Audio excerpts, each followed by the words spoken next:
All right, hello and welcome to the February 17th sig-auth. Let me present my screen.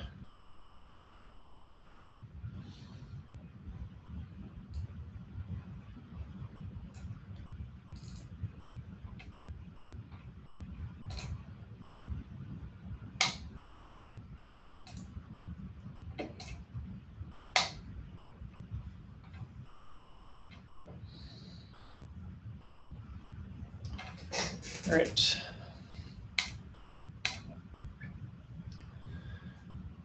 So to kick things off, just an announcement about the pod security policy breakout session.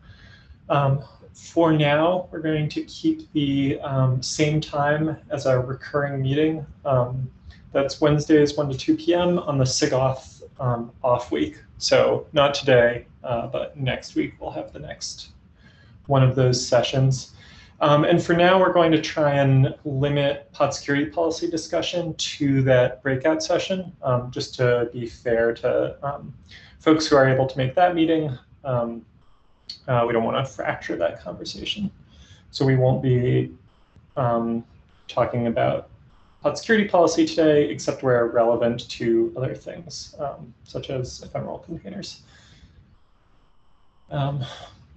All right, so first on the list of discussion topics, this was carried over from last week. Sorry, we didn't have time to get to it. Rian, if I'm pronouncing that right, do you want to take the mic?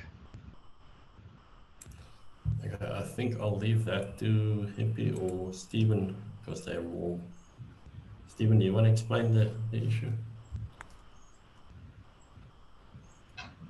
The hidden options verbs, when they're getting passed through a proxy server, they're having a bit of misalignment or slash not being detected, and Hippie has done a number of messages on the mailing list around it. So, Hippie, if you want to have a follow-up?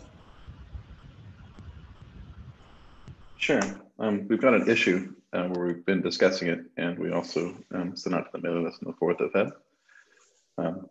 But the short of it is the head HTTP option gets turned into a GET, and that's due to some of the auditing mechanisms in place within the API.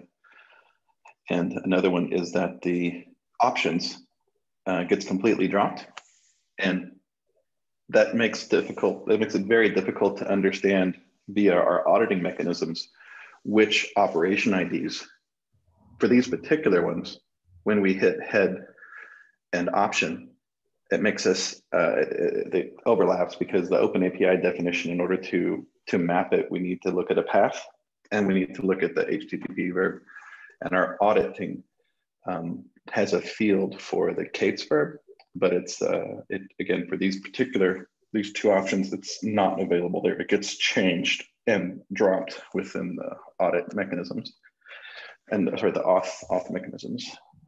So the conformance group underneath SIG architecture, we really depend on these audit logs to be accurate and to be able to map them back to the endpoints that are being hit. And I'm under the impression that this is due to transformations governed by sig-auth. I just want to confirm that and get some guidance there. So the parsing of request info from an incoming request is half sig-auth and half sig API machinery. Both of those groups use that information. sig-auth uses it for authorization and for audit. sig API machinery uses it for routing and admission and things like that. I had commented on the issue. So mapping audit events back to the open API spec is not really an explicit goal of the audit log. There are other dimensions that are also surfaced in the open API spec that are not included in audit, like all of the except parameters for the encoding that is returned to the user, right? So the user could request JSON or YAML or protobuf encodings, and like that's listed in the Open API spec saying we can produce these things, but I don't think that gets included in the audit log. So before we go too much further down the road, I think like settling that question is a good one to start with. Like, where are the gaps around this verb? Is it just for the proxy sub-resource endpoints? Because those are exceptional in sort of a lot of ways. And so I don't want to deep dive too far if it's really just one special case sub-resource.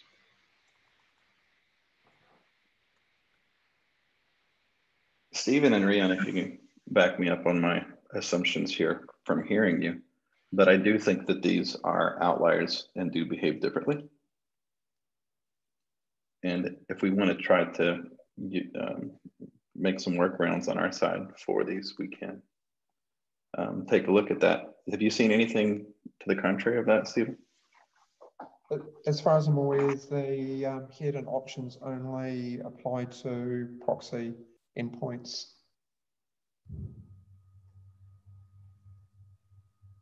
So I think it's actually just an outlier. Do we know what happens if you send head or options requests to other Kubernetes API endpoints? I haven't tried testing any of those scenarios because they haven't been a specific option that I've seen in this spec. Okay. I think if we search through the Open API spec, head and options is only exported for these endpoints.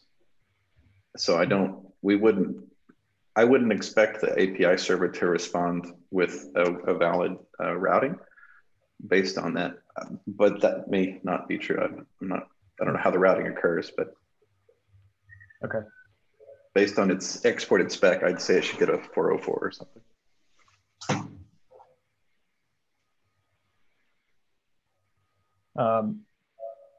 I just tried it. It looks like head does work and options does not. So head is defined by spec to, it should return the same as a get, just with headers. So that actually seems reasonable. Sure. If we don't anticipate adding options support broadly, and I don't think we do, then I would recommend seeing what you can do to special case distinguishing the requests. Maybe by adding. Go ahead. Our current workaround is for these specific tests, we look for the E2E HTTP user agent to match the test that's excluded. And then we also look at the end of the form of the path to include the specific verb, which should help us to match those. I think if we have an empty Kubernetes verb, then we map that to options because that doesn't flow through. So those are our two exceptions. For head, we look at the test name and we look at the end of the path having the all capitals head because that's what our test actually retrieves. And then for options, we, if it's not in the audit logs, we assume that it's options. Yeah, I think looking at the path, like putting something in the path that you can recognize on the other end in the audit log is a reasonable workaround. Okay. If that unblocks you, I think that's a good approach for you. For the auth folks, I think it's weird for something with an empty verb to show up in the audit log. So that doesn't seem right. It's an empty string, so it is sent. I wouldn't try to disentangle the head and get collapsing to get. That seems okay. Does anyone have thoughts on what we should do with other verbs that show up other HTTP methods that show up, so that we don't stick empty data into the audit log. What gets passed to the authorizer in that case? If request info is empty, then I would guess that the verb in the authorization request is also empty. That also seems bad. Yes.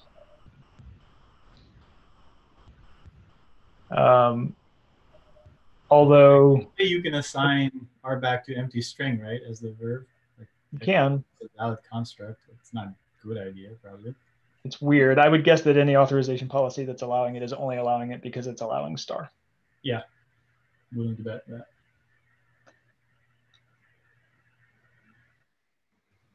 So I would probably decouple the issues. Like the head get to get, collapsing to get, I think is working as intended. The other unknown HTTP methods showing up as empty in authorization and audit is probably not working as expected, and we can discuss what to do to fix that probably in the issue. How does that sound? Sounds great. Thanks for putting eyes on this and giving us some clarity and direction on it. Yep, I'll summarize and circle back to the issue on that. Excellent. Thanks, Jordan. Thank you. Jordan, do you want us to continue with this on the same issue, or you comment and close and create a new issue for the empty string? I will probably keep this for resolving the empty verb.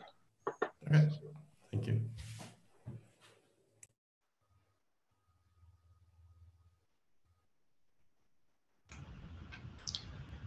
All right. Next up on the agenda, we have ephemeral containers. Who's Lee Verb able to make it? Yes. Yeah, I was able to make it. Great, thanks.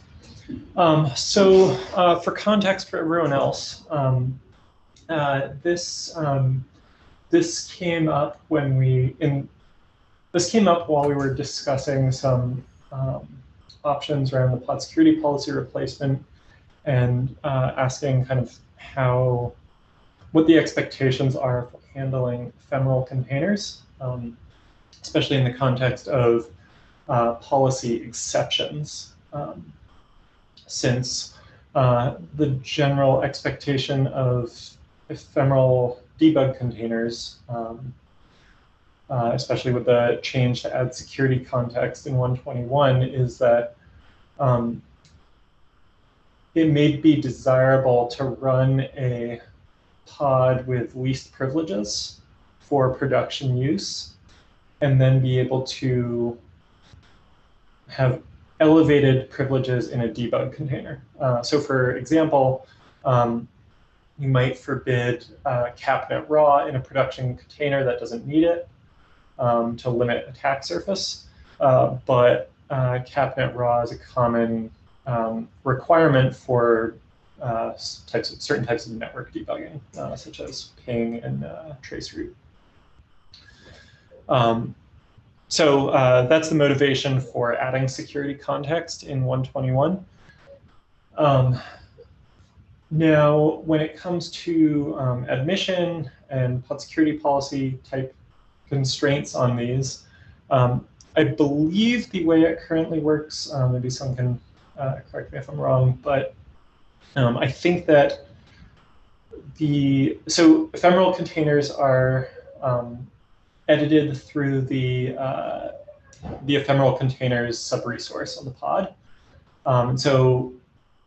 That generates an admission request, which I think is a list of ephemeral containers. It doesn't have the full pod spec on that, which is a problem for enforcing, for instance, pod security policy. If you want to say, user so-and-so is not allowed to run a pod or container with host network, you don't actually have that information unless you're able to see the original pod. So an admission controller can always fetch the pod directly, but that's a lot more complicated since the admission request doesn't have the full context in it. So the question here is sort of, ephemeral containers are currently alpha, targeting beta in 121. Should we consider changing the admission API or interface for them before they go to beta? Jordan or Lee, do you have anything to add?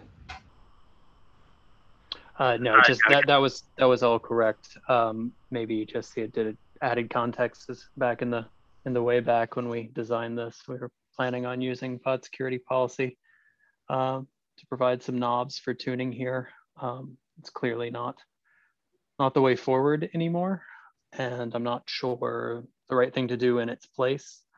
And then yeah, that we were planning on going to beta this release, and I think anything as big as changing how admission control works means that we should not go to beta. Yeah, I actually kind of ran across this by happenstance as I was playing around with different admission stuff, and realized that if all you have at admission time is the container, which is the current API of Ephemeral Container sub-resource edition, you don't actually have enough information to know if the container is locked down, because if the top level pod security context was locked down, then it inherits that restriction. If it's not, then you don't know. I mean, one sort of end run around the issue is to say, like, the ephemeral container has to explicitly be locked down. So regardless of what the top level pod said, maybe the top level pod security context already said allow privilege escalation false and run as non-root and whatever else. But the ephemeral one has to do it too. Like, it has to explicitly set these fields. Like, that's actually maybe not terrible. Like, if you think about the use case of someone using an ephemeral container, it's generally orthogonal to the definition of the pod. It's sort of its own thing. Like, I'm going to inject a tools container or debug container.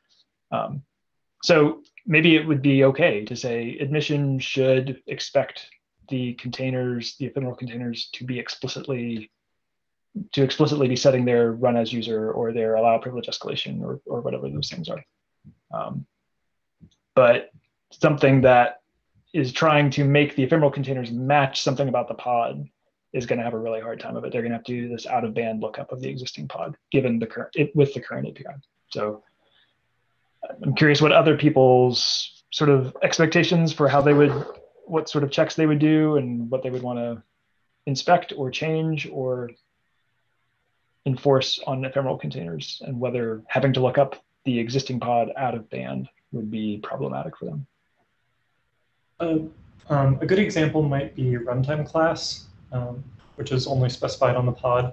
So if I want to say that ephemeral containers are totally unrestricted in a Kata containers pod. That is an excellent example, Tim.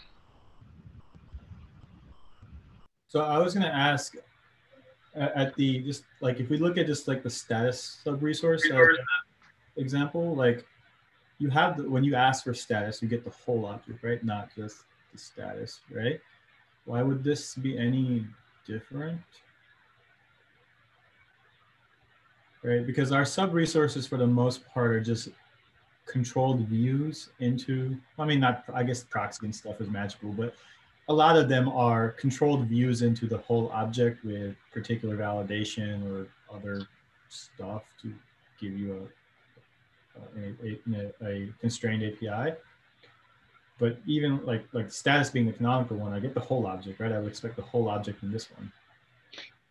Yeah, so I mean, that was actually one of the big questions around the original design. Like, do we make it echo the whole pod and then put lots and lots and lots of boundaries around like which field you're allowed to touch? Like, basically ignore everything you submit except this one list.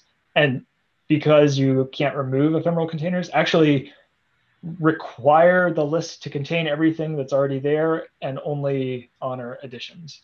And that just seemed like a really awkward API. The sub-resources that we have in other places where we severely constrain what you can submit, we actually have dedicated APIs. So the examples I can think of are scale and pod binding.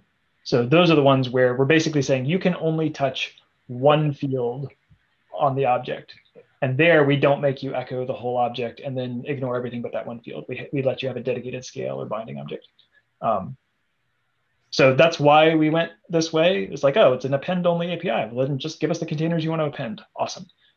But the enforcement context, we didn't fully think through that. I mean, sorry, I was just going to say, does the input from the user have to perfectly match what admission is then presented with? In the sense of, even if the user is adding just items to this list, append only, must we then turn around to admission? Like, because we could tell admission, here's a pod update. Look, here's the whole pod. Here's the thing you just added. You good with that? So funny story. There was actually an admission bug around the feature. Admission really expects the type that it's handed to match the type of the request. Like if I register an admission plugin for the pod, the Ephemeral Containers sub-resource, I really expect the object and old object that's given to me in admission to be what was submitted to that endpoint. And it wasn't. There was actually a bug around that, and there was like a serialization error that got caught and fixed.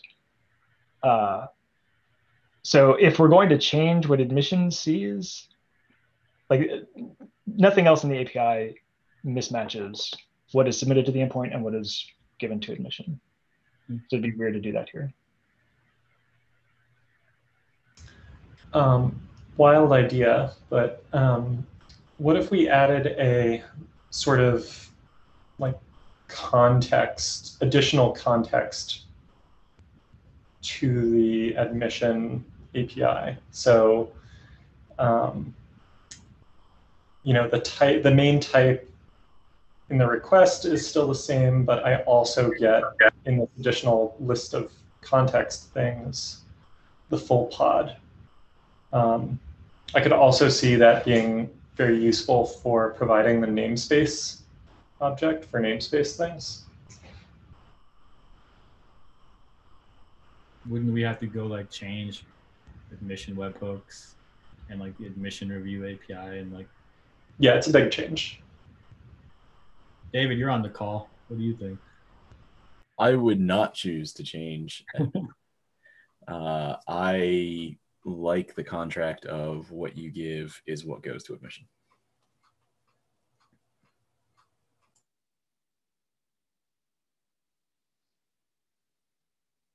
I'm trying to take notes at the same time.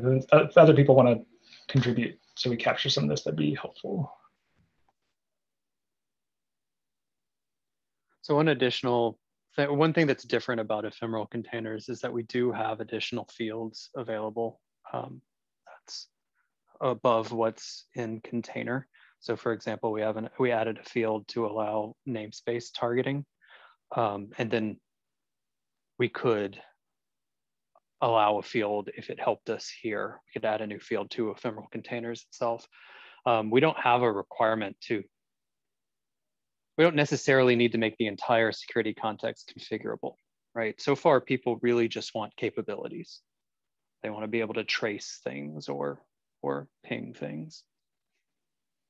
Yeah, but even those are exactly the type of thing that some of the policy levels we have opinions about, right? Okay.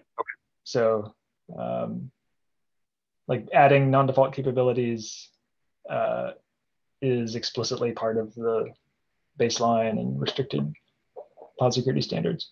And like Tim pointed out, like that might be okay depending on the runtime, or it might not depending on the runtime. So I would hesitate to sort of special case pod level fields like runtime or security context on the assumption that and sort of shoehorn them into peer fields that we put into ephemeral containers just to communicate down to admission.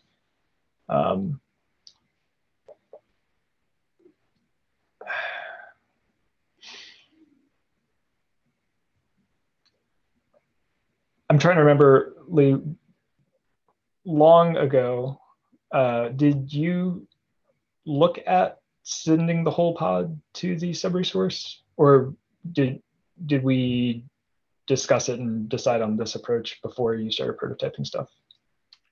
No, I actually prototyped it based on status. So the first version used the entire pod, and then we decided to change it to look more like binding, or scale.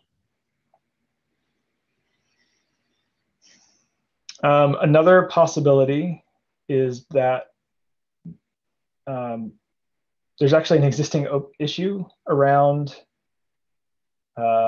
rights to sub-resources not being seen by admission plugins that only have opinions about the whole pod, or only have opinions about the whole resource. And the example was scaling, I think. Like if I want to scale something from 1 to 2, an admission plugin that is only intercepting the scale sub-resource might not have the context it needs to make its decision. And so it's actually a very similar issue to this. So maybe it would say, you can't scale this to 2 because the resources you're requesting, like you exceed your resource allocation or whatever. But the scale sub-resource doesn't have all of the other stuff in the main object. So it would have to do this side channel lookup.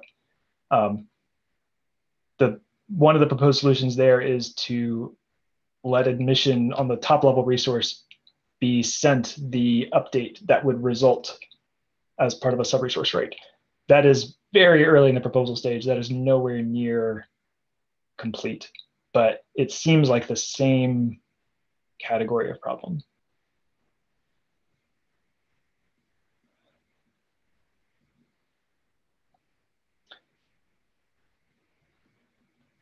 So Jordan, I'm not familiar with that proposal, but that would break the contract of admission today, right? That the object that admission sees is not necessarily the object that the user submitted?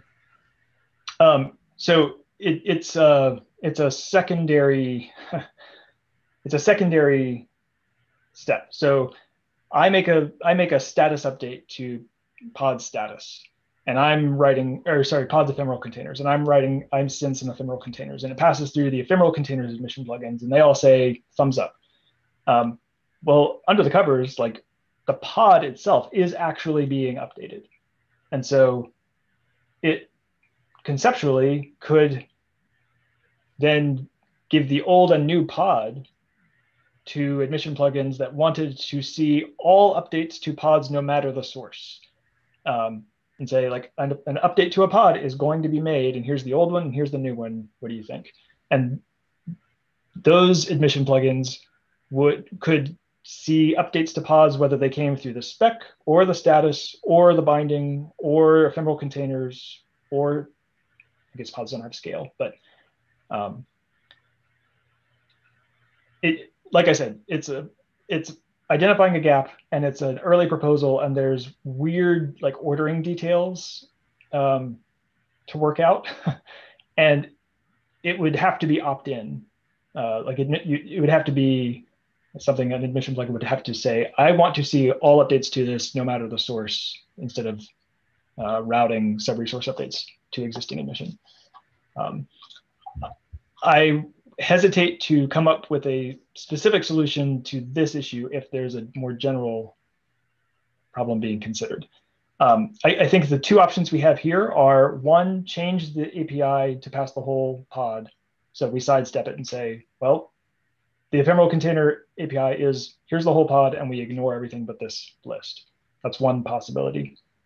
The second possibility is admission plugins who need the context of the pod do an out-of-band get, which is kind of gross, but would probably work okay. Ephemeral containers are probably not a high frequency write, And if you do a get, that's probably good enough. It is gross.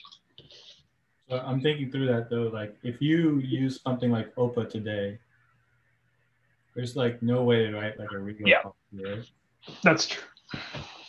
You have to cache all of the pods in OPA. No, I thought with infrequent you could just do it. Oh, you're saying that's just the way OPA implementation is? Yeah. Okay, I was gonna say a live get for an infrequent write is. Yeah, no, I was like, I don't know how to express this in Rego in a way, but yeah, so Tim said you could presumably have all pods cached and then look up in that cache in your Rego policy somehow. I'm not that good at Rego. So. Yeah, that would work. Like today, you could cache all the namespaces. Yeah. This is how you get around the namespace. I'm not sure if it's safe though, right? Because you still have like a delayed view of the world. Pods are mostly immutable. That's fair. That's fair.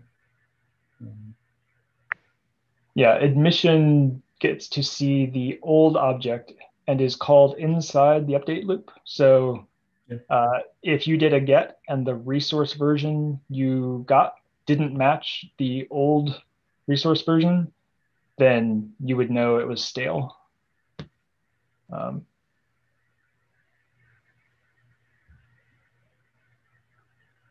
That still sounds really awful to write. Yes. I like none of our options.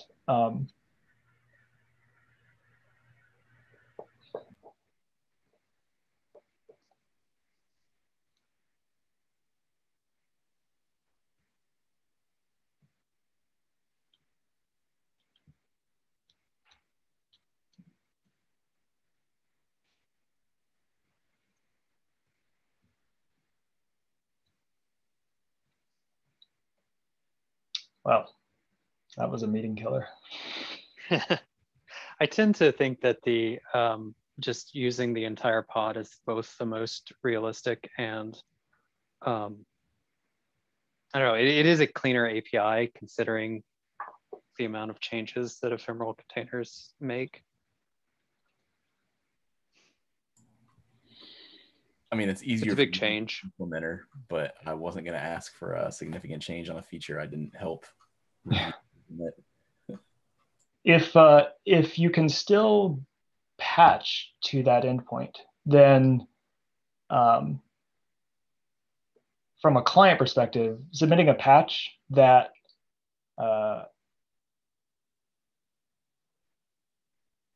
can you append? You can't set or append in a patch. That's really unfortunate. I was going to say, if you could submit something that says, like, add this, I want to run this container, like, add this container to the end of the ephemeral containers list. That would be the ideal scenario as a client, because you could get what you have today, where it's like, I don't actually care what's there. I just want to run this thing, like, tack this onto the end and run it. But patch can't express set this to a single item list if the list isn't present, or append this item to the end of the list. So you'd have to do a get, write, put, or get, transform, put. Can we just default the list to an empty list instead of nil?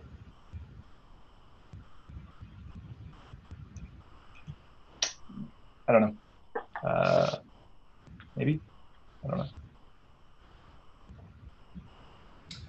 know.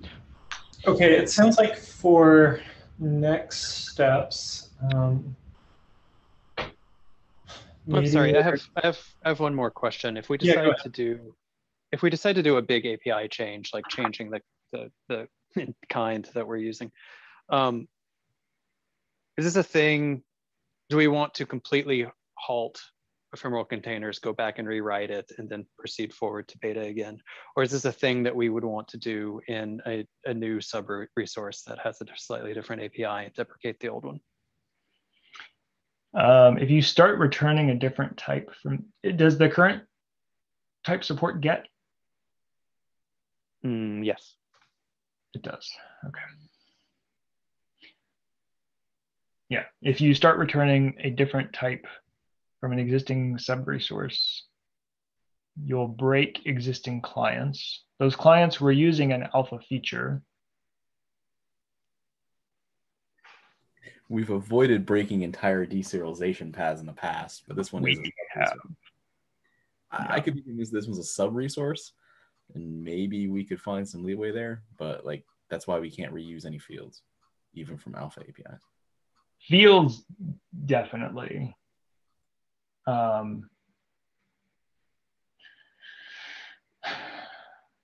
If you by default clusters don't have this feature enabled, the endpoint isn't enabled, you cannot get from it.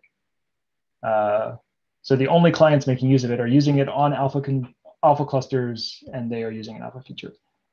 If we change the type that returns, then those clients would break, which would mean you would have to upgrade them to a level that matched like the next alpha, or if it became beta, you'd have to upgrade those clients to match. I think that's in bounds for what we claim for alpha. It's not actually that much worse than just switching to a different endpoint. Like those clients, they wouldn't get a deserialization error, they would just get a 404 not found error if we switch to a different endpoint. So I don't know that we actually make life better for those clients. There's big skew between client version and server version in practice, right? So we can expect a lot of gets from older clients, and like even kube control that are explicitly using this endpoint. Sure. The kube control debug command, is that still a plugin, or is that built in? It's a command. It's a built-in now. It's in beta, but it does more than just ephemeral containers. Okay. I think we should fill out the notes from the discussion and kind of talk about the options that we saw, like lean on API machinery to figure out how to make an admission plugin, see all updates, even via sub-resources, which doesn't actually seem likely to happen anytime soon, or change the API, or make admission fetch pod context out of band with the examples of what the implications would be for things like gatekeeper. And then in terms of investigation, like maybe see what it would look like to switch it to the full pod and verify we haven't missed any implications for old clients. Like we know they won't work, but is it bounded to just use of this feature, which was alpha at the time? Okay, I'll look into those things. One final question. Are there any objections to the current API if there is no security context configurability?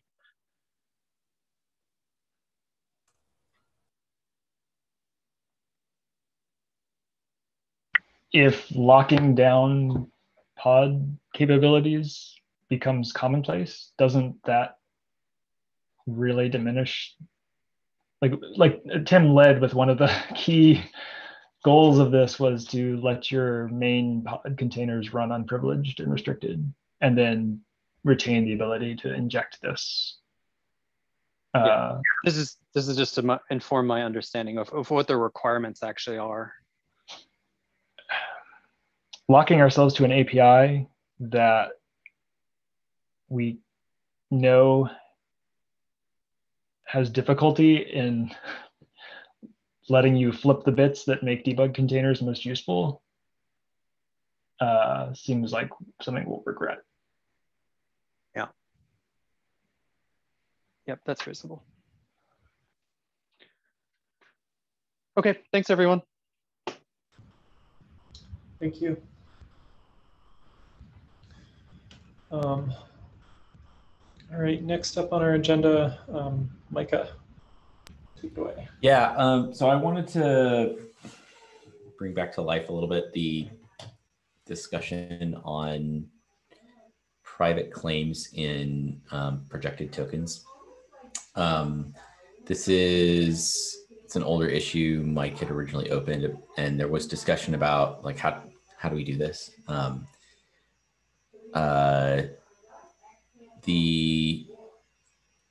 My understanding is basically that, okay, yes, we I guess technically could add some sort of private claims in an API, but issues are around, validation of those claims, structure of those claims,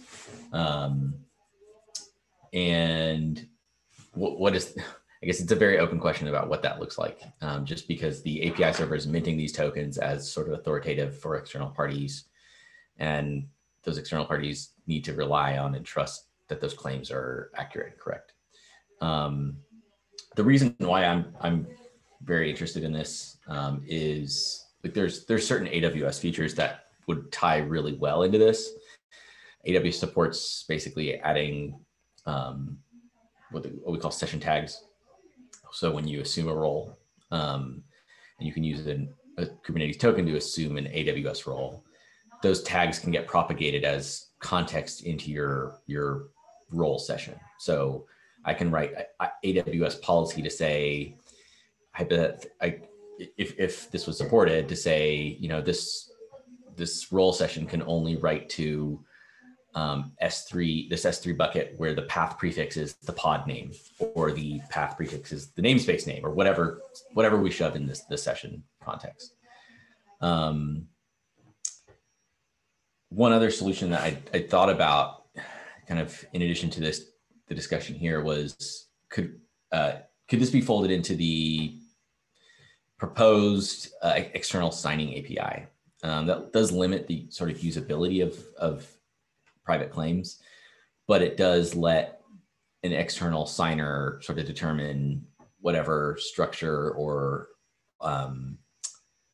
claims that they want, and it's the external signer at the end of the day creating this token, so they are sort of the authoritative place to say what claims are in the token.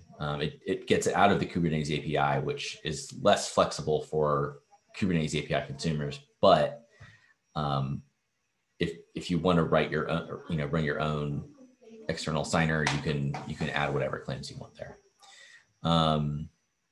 Yeah, I guess I'd kind of like people who are part of this previous discussion I'm curious about your thoughts if that approach seems feasible, if the sort of existing problems, I mean, they still stand, but is there a way we can work around those, just because Kubernetes doesn't do delegation well of these requests? Yeah. Yeah, I think this was one of the features, possible features that motivated going with a generic token signing, or going with an API structure specific to token signing versus doing like a generic signing API, which I know is discussed in the KEP. Yeah, I think that there are valuable use cases for this. I also think that just delegating to external signer is kind of the most flexible escape hatch. I'm not super worried about the barrier because hopefully I suspect that people who have use cases for this are pretty deep in the weeds already. I think the one thing that I want to be careful about is preserving claims that we want to make consistent or make part of conformance. But other than that, I think assuming we can get the external signing kept in, this seems like a very doable addition.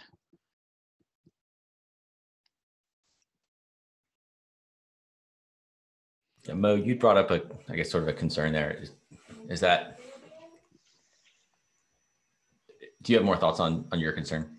Yeah, I mean, to me, it's very strange to build an API that is effectively out of reach for all but the most advanced users, right? Like I can use token requests today. You know, I can attach my service account tokens to the pods and secret as anyone would expect, and you know that stuff is funneled through to the Kubernetes API as I would expect. Like this bar seems incredibly high, right? I don't know. I don't think it's necessarily that strange to want to inject some extra data. Right? It is the other bit there is also like, because as you mentioned, Micah, that this is trusted, right? Like anything you get from the Kube API server, you're going to assume it's valid because that's like the point, right? And I would feel kind of strange, like imagine like a sub map within the object that was literally like untrusted _ user data or something like that, right? Like, why is there untrusted data in my signed jot? Like, isn't the point that all the data is trusted?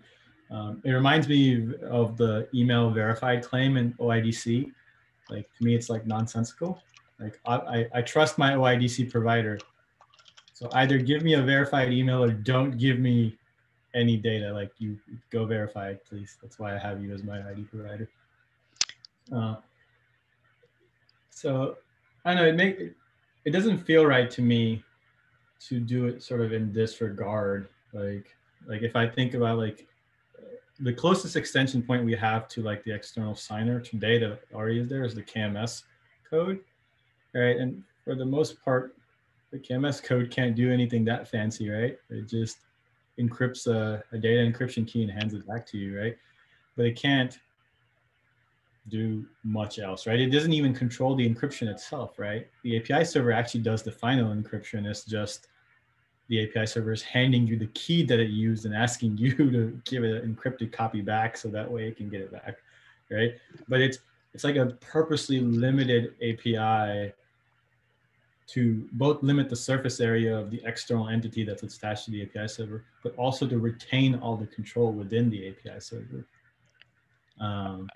I can't tell if you are arguing that we should find a different way to implement or to extend the claims in the JOT that is like not tied to command line flags of the API server, or whether you want a separate command line flag configured extension for this, or whether you think that we shouldn't do this. I'm more saying that I have not heard a proposed solution that makes me feel comfortable about the addition. Not that I don't think I'm against a feature. It sounds useful. I haven't necessarily heard an implementation that I would think was broadly useful and understandable and not completely out of reach of like normal-ish users. Yeah, if I recall correctly, I think Clayton had a crazy idea about using an admission review for this. That sounds like Clayton. But I can't, I'd have to dig it up. Can't remember. No, that was me. Oh, it was CJ. That was you. Yeah. So the idea would be that you inline an admission plugin could intercept somehow and inject extra claims, and then we would just happily sign them on behalf of said admission plugin. Yeah. Some policy. Maybe we'd allow some. Maybe we do the like enclose them in a known, not necessarily fully trusted block. It was a straw man to start discussion. The difficulty there too is in structure, right? Like this is going to be serialized into the token, but it could be arbitrary structure from the claims. I mean, the thing that can sign your tokens is as trusted as things go. So I still think it's at the same level as how much you trust KMS, right? You're not telling KMS, here's some data, encrypt it for me and give it back to me. you're handing it the key that you used for encryption, right? In this regard, you're saying, here's some claims. I would really like them. I would like these signed, thank you. But I control the data as sent to you, right? I think the thing is that the KMS, the difference is KMS plugin does not know what the ciphertext is. The thing that is supporting the signing API can feel free to sign random service count tokens out of band. They're consistent in structure. So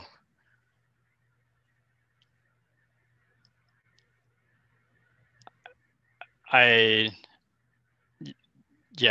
see the thing that can do the signing as very, very root if we're considering whether this is like a new vector for consideration in our threat model, then I would argue probably not. Well, it's not as long as the input to it is not under user control. Like if what Mo is saying is like if we open it up to something under user control or API surfaced, or like, then I think it is increasing the threat model because you're assuming that the right things are in place to make sure that bad values don't get fed to the signer to stamp out. Yeah, I agree. I agree with that. I don't think that. I don't know, Micah. What were you going to put in there, and what is the source of what you're going to put in there? Yeah, the information that I really minimally care about and would want in there is basically what's already in the Kubernetes claims, but just in a different structure under a different namespace. Like there's the AWS docs have like I think it's aws.amazon.com/tags, and it's a. So Micah, if I'm understanding it, you don't actually want new data. You just want to smudge the existing data into a different spot so like AWS can actually parse it already? The only new data would be an identifier for the cluster. Okay. So as a thought exercise, if you step back and say you control the signer, right? So you have the ability to sign JOTs that look exactly like service account tokens with basically arbitrary claims, like out of band, you can do this, right? Could you not go ahead and just build an aggregated API that had the exact structure that you want, right? Had the exact validation, whatever, right? Like it would be a different token request API that let you do exactly what you want, emit a token exactly in the shape that you want. And then, but then you don't get it. You don't get token volumes and whatnot. I guess the usefulness is because of the token volumes. I mean, yes, I guess you would need like a custom CSI plugin to do the mounting aspect and all that stuff. I was mostly just thinking about the idea is if you're saying that, hey, I control the signer, I just, I want to, and I can go sign stuff if I want. It's true, and thus you could also sign it in the format that you need it. You just need to present an API to the actors that care. Well, I think the goal is to make it so that the Kubernetes credentials in this cluster can be used this way. And to do that, it has to be the token request API, not just another equivalent API. Okay. I meant that as a thought exercise, like how far could you take it if you just used your sort of like elevated access in the cluster and the ability to have aggregated APIs to sort of try. Yeah, the other benefit of like using token request is that I think that like node authorizer you get that sort of for free, right? I guess maybe CSI gives you might give you that restriction too, but yeah, you don't have to. You know that the kubelet can only request tokens for pods that are on that node. CJ asked a question in chat for why does it break token volumes? The like kubelet and stuff wouldn't know to use this API to like Oh, you're talking about the separate API. I thought you were talking about the make your signer like add a little extra flavor.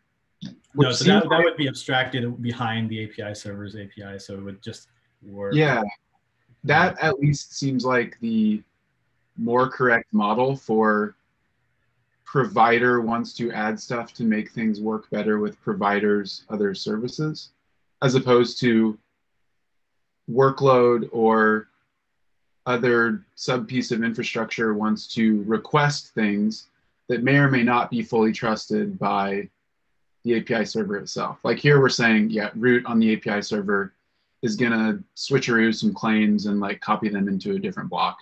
And you're gonna get special tokens when you're running on this provider. So would something like if the token request API, if that was extended in a way where I guess maybe inline you could request stuff, I don't know, some extra claims or whatever. Could we somehow safely tie that to some kind of authorization or admission check, and thus, like by default, no actor in the cluster other than cluster admin would be able to make that request because no one would have the correct permissions to do so? I know we're like out of time right now. I think custom claims in these tokens almost always tie to systems outside the cluster.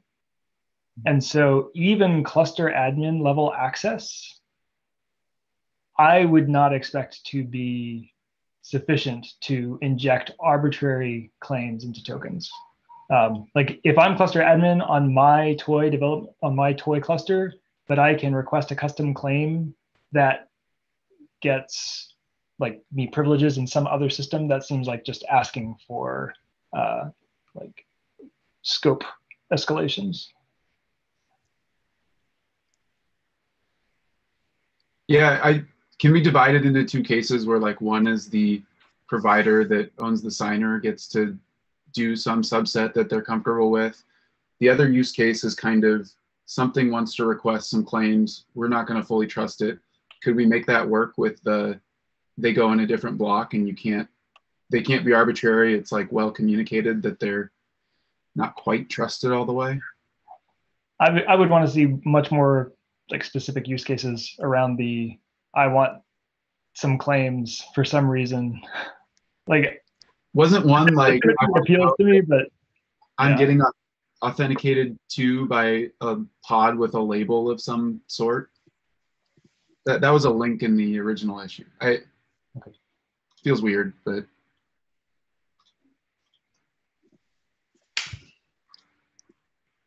yeah, maybe we should bump this and mull it over offline or in the next SIG meeting. I'm happy to pick this up next SIG. All right, thanks everyone. Okay.